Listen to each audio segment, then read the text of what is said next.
welcome to the class. Today we are going to discuss about labor and employment. So what do you mean by labor and employment? Labor is different, laborer is different. So what is this labor and employment, and what is the contribution of labor in the development of the country, the development of the economy of a country? First, let us discuss about meaning and importance of labor. Labor is an important and indispensable factor of production. So labor is a very important as well as necessary, very important factor of production. For the production activity, it needs some factors like labor, capital, electricity, trade, commerce, then communication. Each and everything is considered as the factors of production. Among all the factors of production, the factors means here the things that is related to the production activity.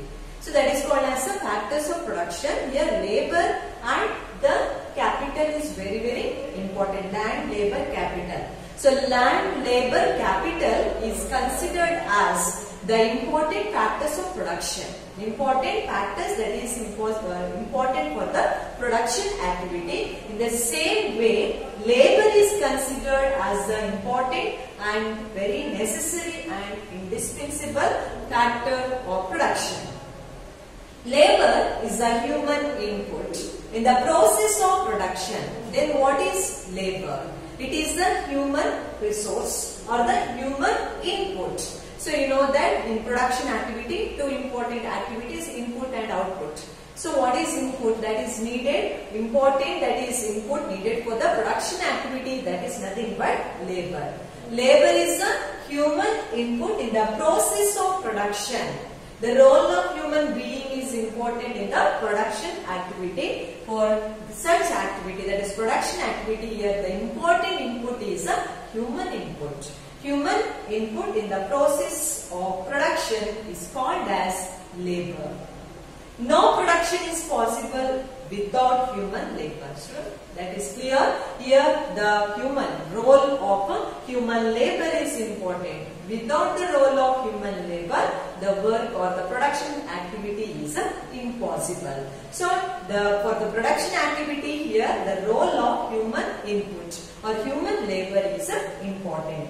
Human labor alone brings about substantial improvements in the value of output.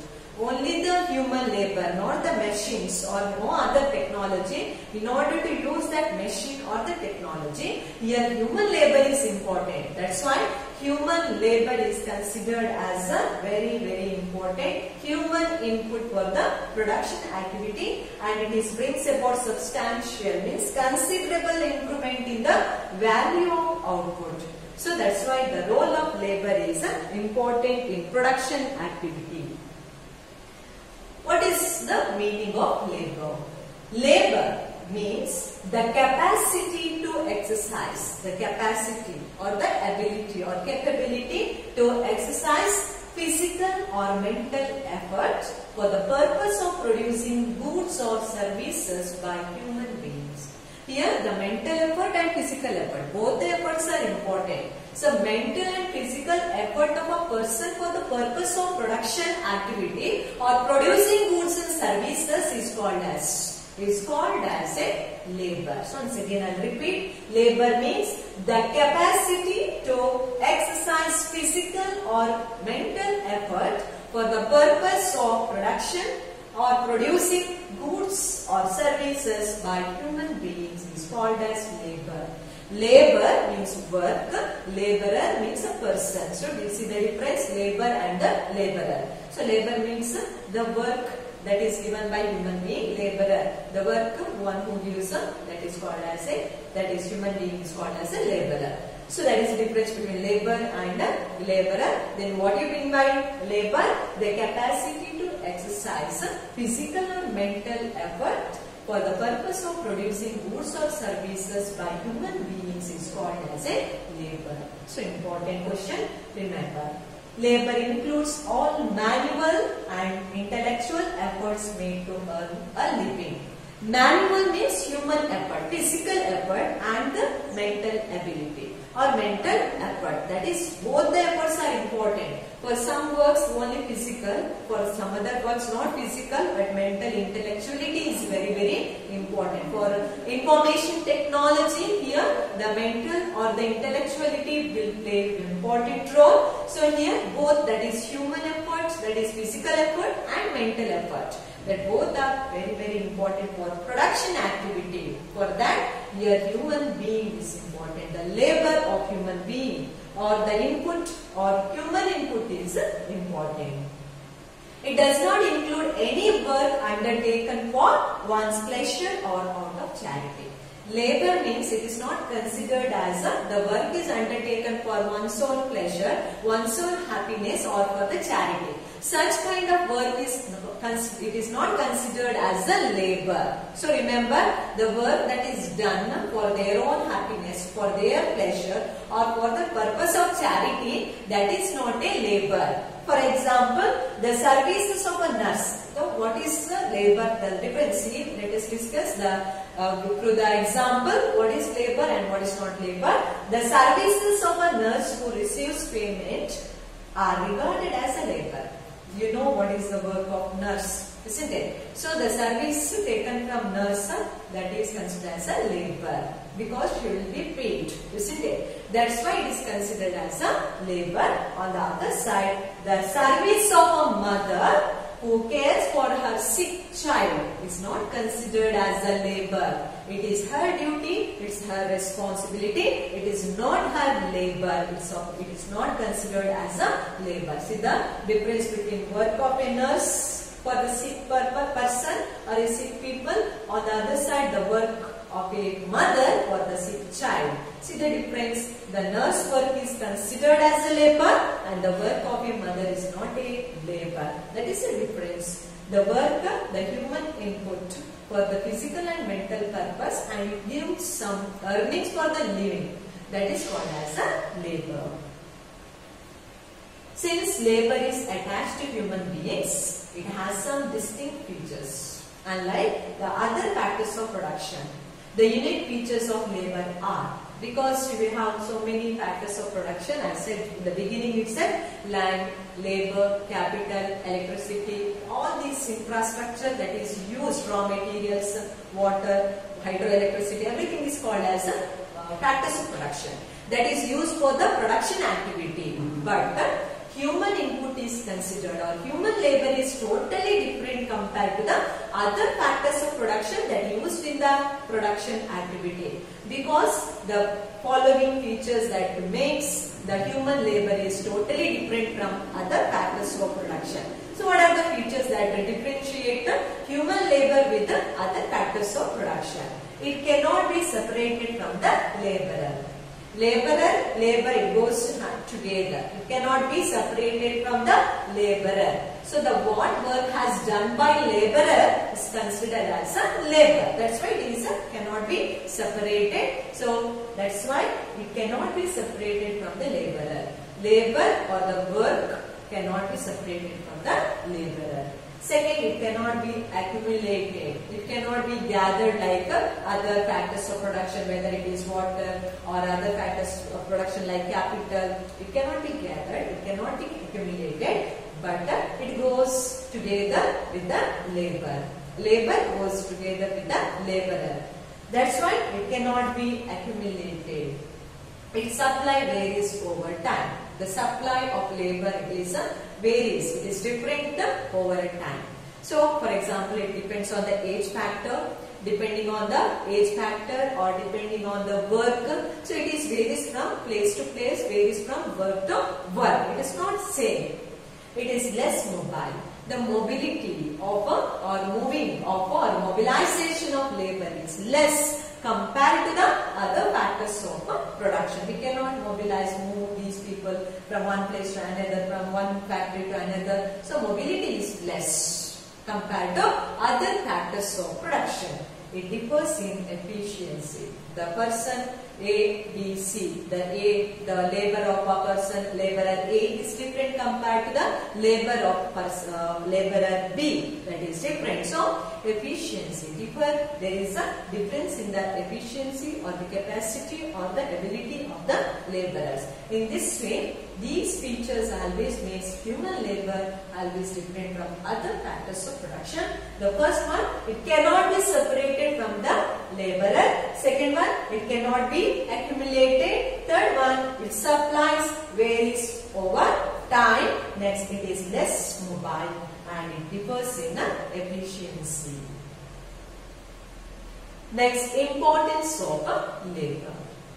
Labor is a productive factor of production. What is the importance of labor? Or what are the uses of labor? What is the necessity of labor? The question may be asked in different way, but the answer is the same.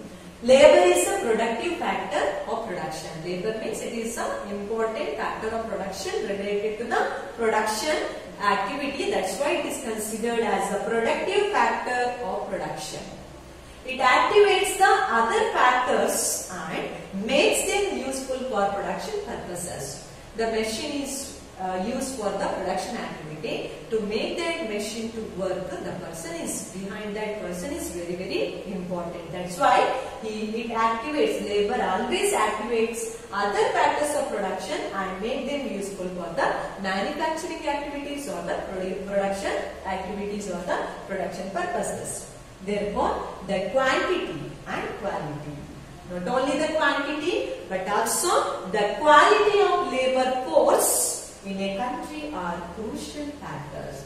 The quantity and quality of the labor is important and is considered as a crucial or very, very important factors of production in the accelerating development of that country. So, this is very crucial in accelerating means in encouraging the development of that country. Higher the labor force, larger is the economic activity and the development. Higher the labor force means here quantity and quality. Both are important. Not only the quantity, quality is very, very important. If there is no quality, only the quantity, then also it leads to the less economic activity. If the quantity and quality is more, it leads to the larger the economic activity. You know what are the economic activity? Production, exchange, distribution, consumption. All is considered as a production activity. In that, production is important. Production, economic activity. So the production will be more if the labor and quantity, the quantity and quality of the labor is more. If it is less, automatically the production is less. On the other side, all the economic activities will come down and it will be less. The size of the labor force is usually measured in terms of the number of people in the age group of 15 to 60 years. Remember, till 6 to 14 years, that is considered as only for the education. That children, they are considered as a children. Their life is completely to dedicate for the education. Let you know that compulsory and universal education from the child, that is from 6 to 14 years. 15 years onwards, it is education is compulsory, but from 15 to 18 years, they are allowed to work, not in all the fields. In some fields they can work. That's why from 15 to 60 years, above 60 years they are called as senior citizens. So working capability of above 60 is less. At the same time, the working capability of below 14 years, below 15 years also less, and they are not allowed to work. Below 15 years age people are not allowed to work. They are considered as a child labor. That's why above 15 to 60 years, that age group or the distribution is considered as a workforce, are involved in the working production activity. Generally, children below 15 years and people above 60 years of age are not considered as the workers. Remember, the age below 14 years and above 60 years are not considered as a workers. From between, that is from 15 years to 60 years. These group of people are considered as a working force of a country. India is said to be enjoying the demographic dividend. Demographic dividend means demography means related to the population.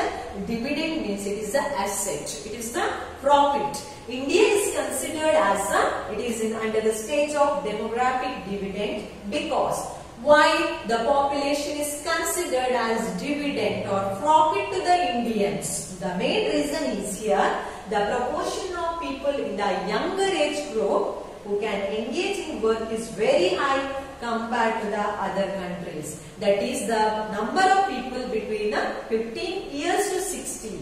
That is the workforce of a country is more in India compared to other countries of the world because their involvement is more in economic activity. That's why this is considered as a demographic dividend. Demographic dividend means demographic profit, or it is asset to the country because the age group that is from 15 to 60 group of people are more in India because that group is considered as an age group, or the workforce.